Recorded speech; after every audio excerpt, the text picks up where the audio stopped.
disturbing. So, okay. So, hi everybody. We're going to start our Zoom meeting. I'm very excited to start a different kind of class that I've never done before. And obviously the class is dedicated to all the people that are sick, and they should have a big refuah shalema, and we should only hear good things and happy things from people, and just focus mostly on the miracles that happen. I know many people who've had the corona, the COVID-19, and they've recovered, and they were in grave danger, and thank God everybody's done with it, whoever I knew. I'm sure there's other people that still have it, but we should hope that these people are also going to get better. So today, Amen. Yeah. Amen. Okay, amen. So today, basically, we're going to do something about women, okay? Because this is the first class that we have in the month of Iyar. We did not do Rosh Chodesh yet, so we're going to do a little bit of Rosh Chodesh today. This month is the month of Iyar. If you know the acronym of Iyar, if you take the letters of Iyar, the Aleph, the Yud, and the Resh, you have the Aleph is Ani, for the word Ani. The Yud is God's name, right? God's name has two Yuds. And the Resh is Rofecha, your healer. So it's basically to say, I am God, your healer. So the month of Iyar happens to be the month of what? Of healing. So that's why it's very, very important to know that this month is the beginning of the healing process. We're all healing. We're all going to get better. Everybody's going to get over this scare, and also the healing for people's parnasa, for people's money too. And also a spiritual healing. It's all kinds of healings, because we know that the whole month of Iyar, we do what? The Sfira counting, right? Don't we count Sfira? Sfira is the days between Pesach and Shavuos. So on those days, every single day we count, and we try to do something a little bit better every day. So let's go into this idea of women. What are women? If you know that the Lubavitcher Rebbe held that women are very, very important. Even though some people years ago, there was a lot of problems in the world, that women felt like second-class citizens, but the Rebbe always said that the women are in the forefront. They are the front runners. They're the first people to go towards Mashiach, to have emunah, to do anything in the world. This is the woman.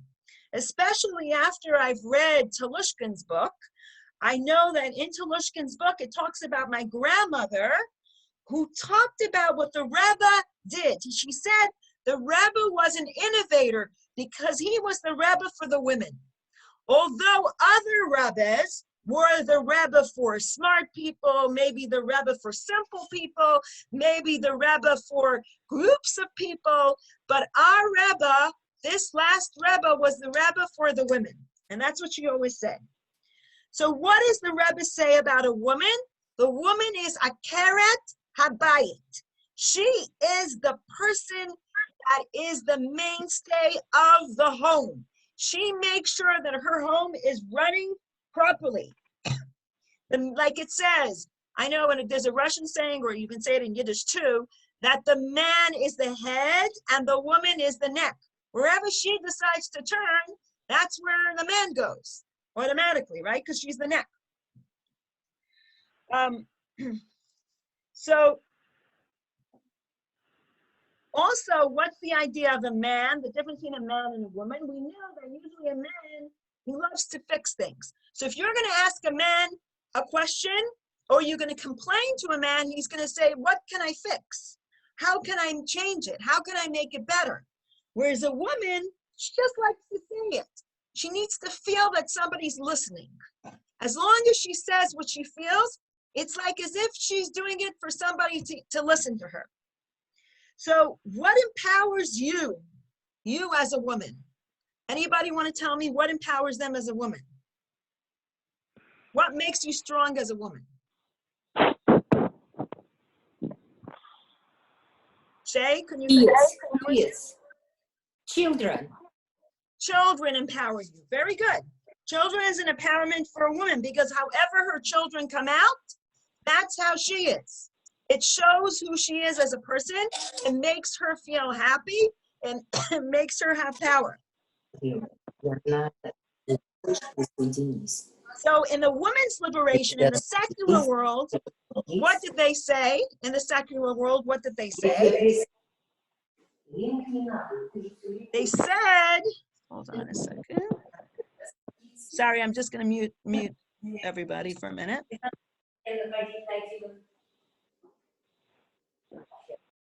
Okay, so I'm just going to mute everyone for a minute. I'm sorry. So in the women's liberation, the feminine, they say, was weaker, and therefore the woman has to show who she really is.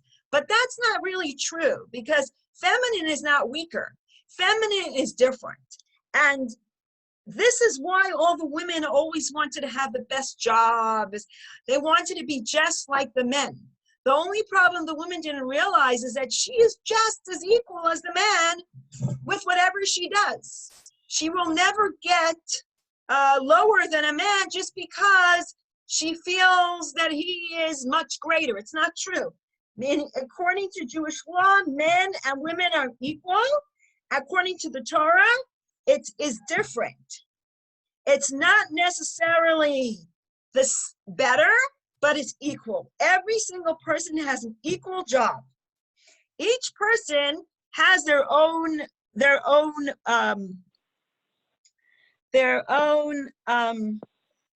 role.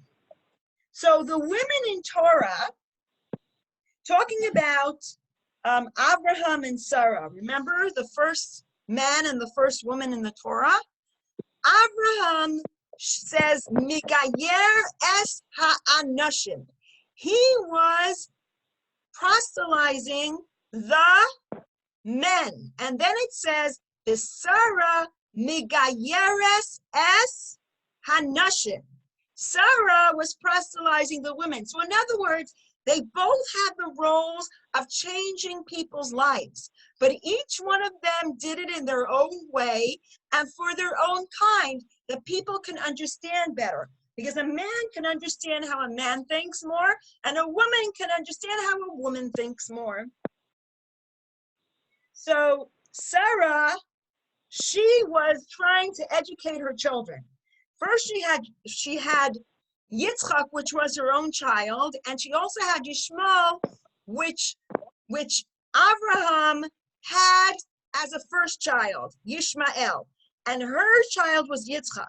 When Yishmael was not behaving nicely, what did Sarah do? She told Abraham to take Yishmael out of the house, because otherwise Yishmael is going to have a bad influence on Yitzchak. And so what happens? So Abraham says, I don't really want to do it. And then Hashem comes to Abraham, and he says to Abraham, Kol asher amar lecha Sarah shma b'kolo. Everything that Sarah says, listen to her voice, because Sarah is the voice of reason. Sarah can understand very well what it is that she needs. Okay, so Sarah, she understood that education of children is very important, and so therefore God said, listen to what Sarah is saying, because she knows best, because education is the woman's domain. She understands, she's very more understanding for her child's needs, because she is a woman. Then we have Rivka. Rivka is the next generation. So Sarah and Abraham had a child named Yitzchak. Yitzchak marries Rivka, and Rivka is the next woman in the Torah. And Rivka came from a family that was filled with not very nice people. So she understood that you need to be careful with your children. And Yitzchak came from Abraham and Sarah, and he was never out anywhere. He always stayed in the house. So he didn't understand that they could be very wicked people. Rivka did. So therefore, when they had two children, one was Yaakov and one was Esav, Yaakov sat and studied and Esav went out to hunt. But Esav wasn't a very easy person to get along with. And Rivka understood that Yaakov should continue the Jewish nation. Only through her insight, she was able to understand the needs of her children. She knew that Yaakov needed the blessings from Yitzchak, so she made sure that Yaakov got these blessings because she was very intuitive. So we see, number one, we see Sarah, who educates the children, and then we see Rivka, who's intuitive toward the children. So those are the two things that we understand from those people. Now, Yaakov had 4 wives. One of the wives that he loved the most was Rochelle. So Rochelle, she made the ultimate sacrifice for her children. In other words, she again was the mainstay in the house. She was Yaakov's mainstay in the house. She made sure that her children were educated. But when she passed away, she was buried on the side of the road because that's what she wanted. She wanted to be connected to her children. She knew if she was buried in Israel, in Arsa Machpelah, where her husband was buried, she wouldn't be able to help her children, later generations who went into exile. It says, Rachel mivaka al baneha. Rachel cried for her children. God only listened to the cries of a mother who was special. He did not listen to Abraham, Yitzchak, Yaakov. They were great people. But for Rachel, when the Jews went into exile, she cried out to God, save my children. And God listened to her. So we see that she had a special connection, and God actually listened to her connection completely. Now, then we go a little further in history, and we see something amazing. Here's the next woman that we're talking about. The next woman that we're talking about is going to be somebody else special. And this woman's name is Miriam. Miriam was the sister of who? Remember who was Miriam's Moses. Aaron and Moses. Right, exactly. So Miriam, she was the sister of Moses. But how did she start her life? As a baby, she was a midwife together with her mother. She used to come to the babies and tickle them and make them happy so they wouldn't cry. So she already started her mission as a little child, helping her mother give birth to these children. And then as she got older, how did she save Moses? How did she put in the water? She watched, no, she didn't put it in the water, her mother did, but she watched him in the water and she made sure that he was okay. She didn't run away. As a child, she was only like 5 or 6 years old at that point, maybe 7, but she was sitting by the water to see what's going to happen to her brother. She understood at that moment, she was already a prophetess. She understood that Moses was going to free the Jewish people, but she wanted to make sure that he is well taken care of. So she stood by the side of the water and she watched her brother in the Nile to see what's going to happen to him. And then we know the story how Batya came, the daughter of Paro, and saved the baby. But we understand that Miriam already was waiting for the Mashiach. She was waiting for Moshe Rabbeinu to become the Mashiach of the Jewish people because he's the one that took them out of Egypt. So she was already waiting for the Mashiach. She was already waiting for Moshe even when he was so little. How many years did she wait? She waited about 80 years because Moshe did not come back till he was 80 years old to redeem the Jewish people. But she knew it. And what happened? The women in Egypt were very, very special. What did they do in Egypt? They had emunah. They had faith that what was going to happen? God was going to take them out with miracles. And he was going to split the sea. And what happened? They brought with them in their suitcases, what did they take? Tambourines. When they left Egypt, could you imagine what's the most precious thing for you to take with you? Gold, silver, I don't know, whatever. They took the tambourines. That was the most important thing to them. Why? Because they knew that God would split the sea and they would sing and dance. So they already prepared their tambourines for when? For when they went out of Egypt. So we see the specialness of the women, that they were already leaders. You know, you say, okay, the men are leaders. No, in this case, we see that the women were leaders. They already knew. Not only that, they used to take their mirrors and show their husbands how beautiful they looked. And what were those mirrors used for later? You know what those mirrors were used for? After when they cross the water. No, No, for the Hamikdash. mirrors. Hamikdash. Right, they were used for the Mishkan, with the Beis HaMikdash. Mishkan. The Mishkan, at that time it was the Mishkan, they used it for the wash basin. The wash basin that the Kohanim, when they came into the Mishkan, they had to wash their hands and their feet. Mirror. So the mirrors were used for that wash basin. And that wash basin was made of those mirrors. Even Moshe had a hard time with it. He goes, why am I using these mirrors that we use to seduce their husbands? It's not a good thing. But God says, no, this is a good thing. Why is it a good thing? Why is it a good thing? Seduce the husbands? Why was it a good thing to use these mirrors? Because they arouse their husbands to have more children so that they can go out of Egypt together. See what I'm saying? So in other words, they were doing a mitzvah, not something bad. They were doing a mitzvah to get their husbands to have more children, because it's a mitzvah to have children.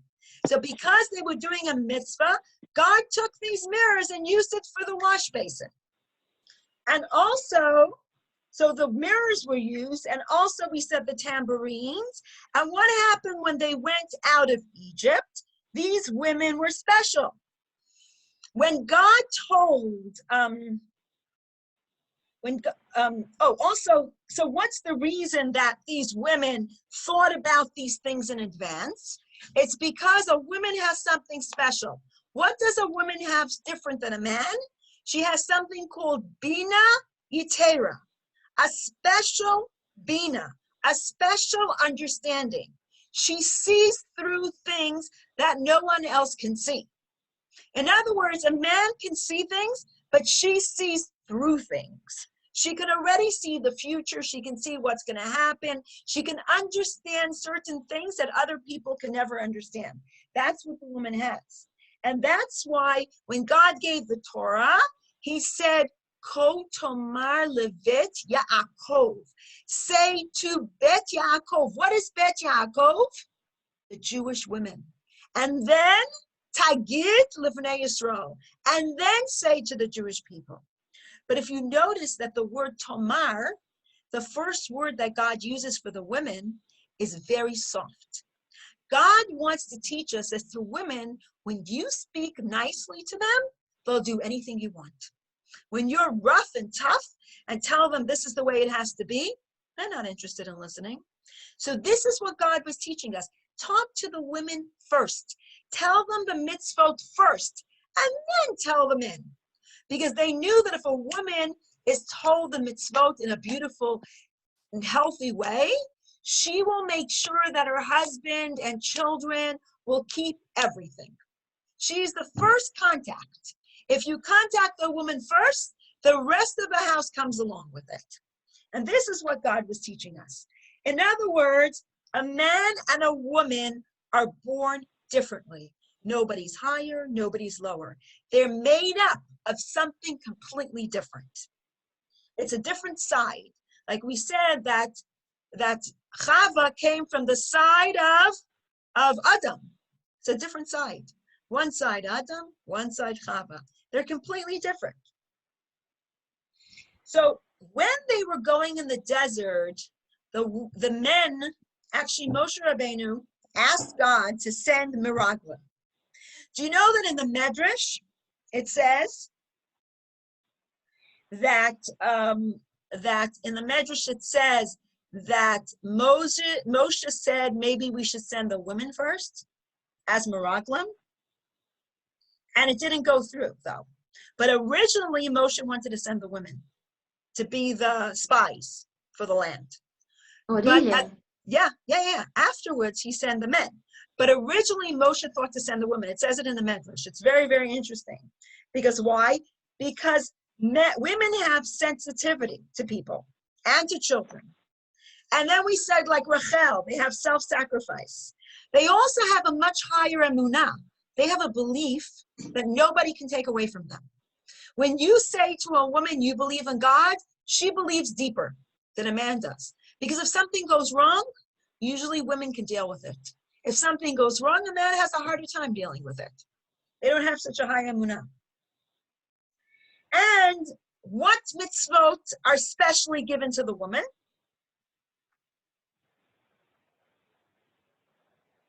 You know the mitzvot of a woman? One is challah, right? She takes a piece of challah, right? She takes a piece of challah, which is connected to the idea of keeping kosher, right? Then we have hadlakat hanerot, which is candles, very good. Lighting Shabbos candles before, when Shabbos is coming in. So she brings in Shabbos. And tarat hamishpacha, which is the mikvah. Right? She goes to a mikvah. Again, we're going back to the water. That's why I have water behind me. We have water with Moshe Rabbeinu, water with the splitting of the sea, and now the water with the mikvah. Now I know why I put water behind me. Anyway, so the three most important mitzvot of a person is also kashrut, Shabbat, and what else? Kashrut, Shabbat, and tarat hamishpacha, right? Nida. Yeah, those are also the most important mitzvahs in general. Nida, right? Tarat hamishpacha, it's the same thing. Well, actually, when you say the word nida, I think of something negative. When I say the word tarat hamishpacha, means family purity, right? So for me, that sounds more positive, right? Okay, so so now we go into a story of Hana. Do you know who Hana was? So talking about Hana, her three letters of her name, Ches for Hana, Nun for Nida, Hey for Hadlakat HaNerot, those are the three mitzvot of a woman.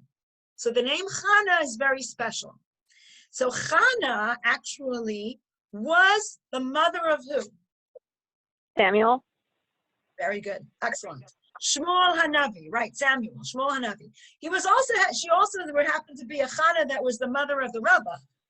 That's another Chana. But we're talking about the mother of Shmuel, Samuel. So Chana, she went, sorry, I just need a drink for a second.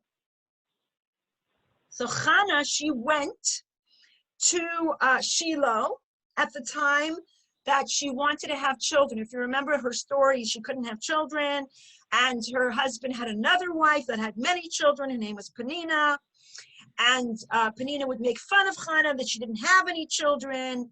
And finally, Chana went one year, and she cried her heart out, and Eli, who was the Kohen Gadol at that time, said, Chana, why are you crying? And he looked at the breastplate, and the breastplate said, Shin Chaf Reish, which means shikor.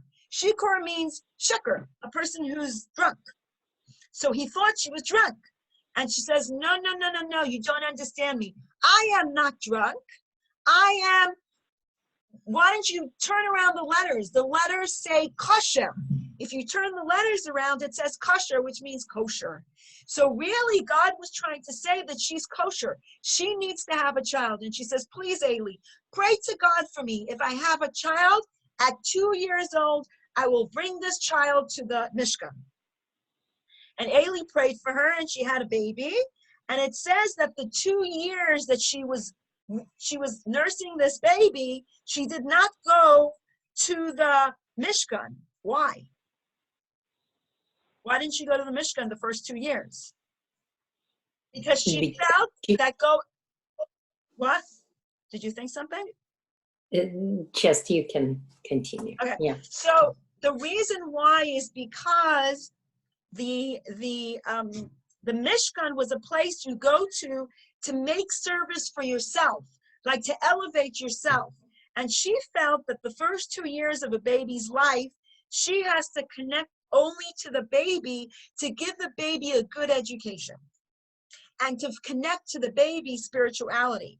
When the baby will be bigger, she can go.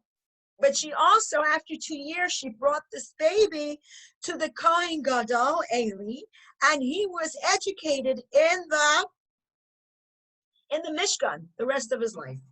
So you see what kind of sacrifice this Hana had. Not only did she sacrifice herself by bringing her child to the Mishkan, but she didn't bring him to the Mishkan when she had to really focus on him. In other words, it's very important to be a mother, to focus her time with her children. It's interesting now, a lot more parents are focusing on their children because of this coronavirus. So everybody stays home, so they focus more on their children, which is very interesting because a woman, she has an easier time staying home. If you notice, the men have a harder time because they're not used to it. They can't sit. Whereas women always find something to do in their house. There was always something we can do. But you just see the difference between a man and a woman. So it's very important to see that. If we see also that her child, that how important Hana's child is. Now let's go to a more modern time. Even if we see the women in Russia. I know that some of you know these women that were in Russia. How did they go to the mikvah in Russia? When I never knew even the notion of this. Well, yeah, well, in your time, what about before your time when there was no mikvah? Location. If there was no mikvah, yeah, but if there was no mikvah, what would they do? They would go to the water, even in the winter, and break the ice and go inside. It was amazing.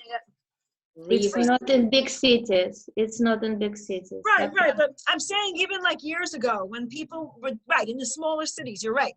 By the bigger cities, I'm sure they had a mikvah, but in the smaller cities where they didn't have a mikvah, they would go to Russia, they would go to the water. The river or lake or somewhere. Right, some water. Right. So it was amazing to see that a woman, even so, she's strong, she's able to do certain things that nobody else can do.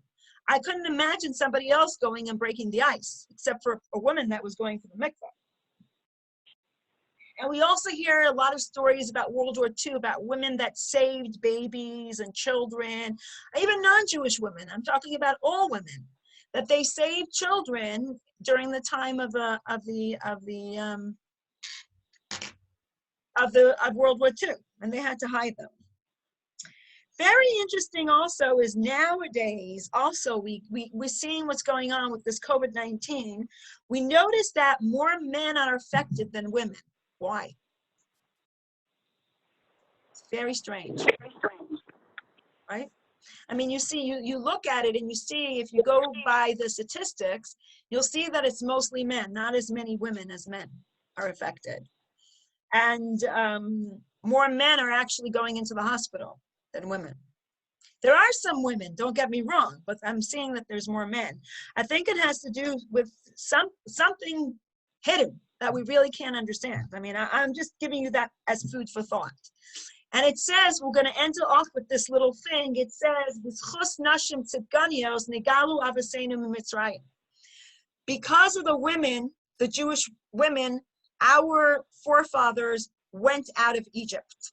And because of the women of our generation, we will go out of our galus, our exile with Mashiach. And this is very important that we understand that women and men have different roles. we as women, it says that when Mashiach comes, the women will be on a higher level. Why? Because it says, Isha tiskaber ba'ala. In other words, tisovev ba'ala. A woman will go around her husband. In other words, she will be the crown of her husband. It says, Eshet chayil ateret ba'ala also, right? It says a woman of valor is the crown of her husband.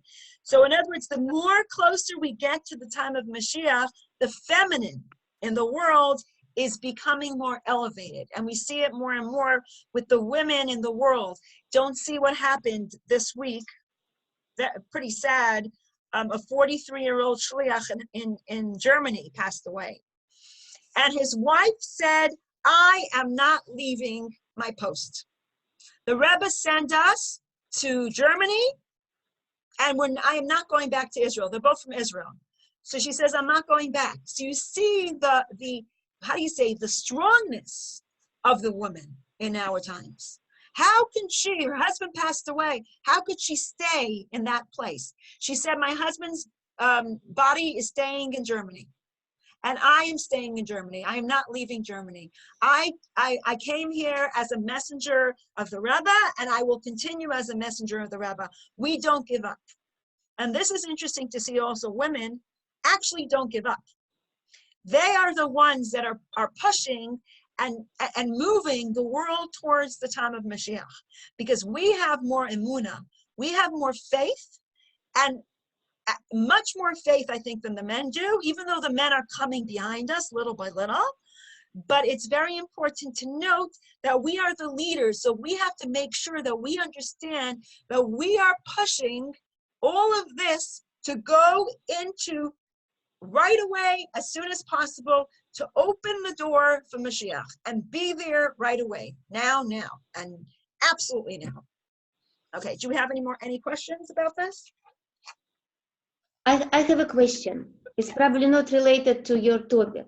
Okay, so let me just turn off the recording then. How do we turn it off? Pause recording.